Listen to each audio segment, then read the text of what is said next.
and draw all the blinds and shades in your home. The kids have Bible study 1 day a week just off school property in trailers like these. Until then, they're asking for O negative and plasma donors. Cats walk in and hit the trigger.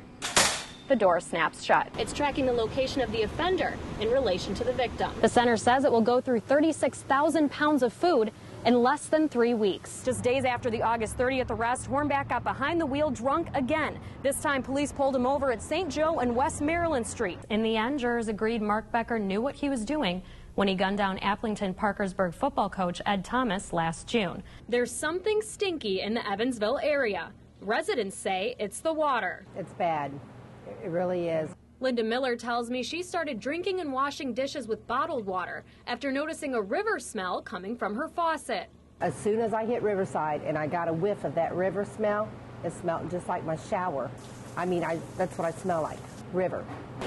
The city's water and sewer department says the problem is low river levels, a slow current, and more algae in the water. When that algae dies, either through our treatment process or naturally, it emits a chemical that produces a taste and odor that we're not really used to. Roger Johnson says they've started adding carbon to the river to try and reduce the fishy smell and taste. I decided to try the water for myself and see if there's a noticeable difference. It has like a chlorine kind of smell to it a little bit. Tastes a little bit like dirt. It may be unpleasant, but the water department says it's safe to drink from your tap. Johnson says the department can only do so much. He says what we really need is a rainfall. Restaurant owners tell me they hope this happens soon. It is tough to give away free tea with your meal if it tastes funny. The water department says this summer's excessive heat also added to the problem. It started on August 30th when Evansville police pulled over Travis Hornback at Fairs and Maxwell. I mean, looking back on it now, I can't believe that the alcohol levels were that high, that I was physically able to even do that. A breathalyzer test showed Hornback with a blood alcohol level of .546, more than 5 times the legal limit. Just days after the August 30th arrest, Hornback got behind the wheel drunk again. This time, police pulled him over at St. Joe and West Maryland Street, well beyond the legal limit. His BAC, .586. Hornback says he regrets his decisions and has been battling alcoholism most of his life. Do you think you received a fair sentence? Not really. Prison is not a cure and or a treatment for alcoholism. You realize, though, that you could have killed someone.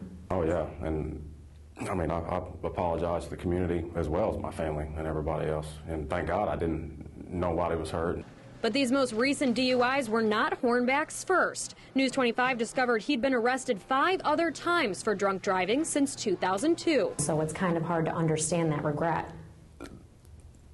I think a lot of people don't understand the way alcoholism works. You know, there was no intent on breaking a record or even driving or doing anything of that nature. The main thought I had was I need to get home before I can't get home, not realizing how inebriated I actually was.